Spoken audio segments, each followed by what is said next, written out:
বাড়িতে বাচ্চা আর চাউমিন খাওয়ার আবদার করেছে, আর তুমি ভাবছো বাড়িতে তো কোনো সবজিই নেই, তাহলে চাউমিনটা বানাবো কি দিয়ে? কিন্তু মায়েরা পারে না এমন কোনো কাজ নেই। চিন্তা কিসের, বাড়িতে ডিম আর আলু আছে তো, ওটা দিয়েই চলে যাবে। আমি তো মাঝের মধ্যে কোনো সবজি ব্যবহার না করে আমার মেয়ের স্কুলের টিফিনে এইভাবেই চাউমিন বানিয়ে দিই। চাউমিন বানানোর প্রথম কাজটা হলো চাউমিনটাকে সেদ্ধ করা, ওটা আমি কমপ্লিট করে ফেলেছি। এরপরে কড়াইতে তেল দিয়ে 2-3টে ডিম ভালোভাবে ফ্রাই করে নিলাম নুন দিয়ে। এক্ষেত্রে বলে রাখি, ডিমটা কিন্তু খুব বেশি ডিপ ফ্রাই করবে না, তাহলে ডিমের টেস্টটাই একদমই নষ্ট হয়ে যায়। যাই হোক, এরপরে কড়াইতে আর একটু তেল দিয়ে দিলাম একটু গোটা জিরে, তারপরে দিয়ে দিলাম পেঁয়াজ কুচি। পেঁয়াজটা একটু লাল লাল করে ভাজা হয়ে গেলে দিয়ে দিলাম আলু আর গাজর কুচি। লালচে করে ভেজে নিয়ে দিয়ে দিলাম স্বাদ মতো নুন, অল্প একটু হলুদ গুঁড়ো আর গোলমরিচের গুঁড়ো, আর দিয়ে দিলাম কাঁচা লঙ্কা কুচি। সমস্ত উপকরণ একসঙ্গে ভালোভাবে মিক্স করে নিয়ে ওপর দিয়ে দিলাম চাউমিনগুলো। এখন আর কাজ কি, চাউমিনগুলো ভালোভাবে নেড়েচেড়ে ফ্রাই করে নেওয়া। আর হ্যাঁ, সবশেষে ডিমগুলোও দিয়ে দিয়েছিলাম।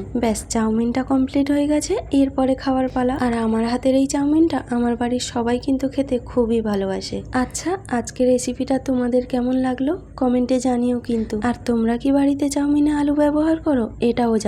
আর সবাই কিন্তু সবজি ছাড়া চাউমিন একবার হলেও বাড়িতে ট্রাই করবে। তাহলে আজকে এই পর্যন্ত, দেখা হচ্ছে পরের ভিডিওতে। টাটা।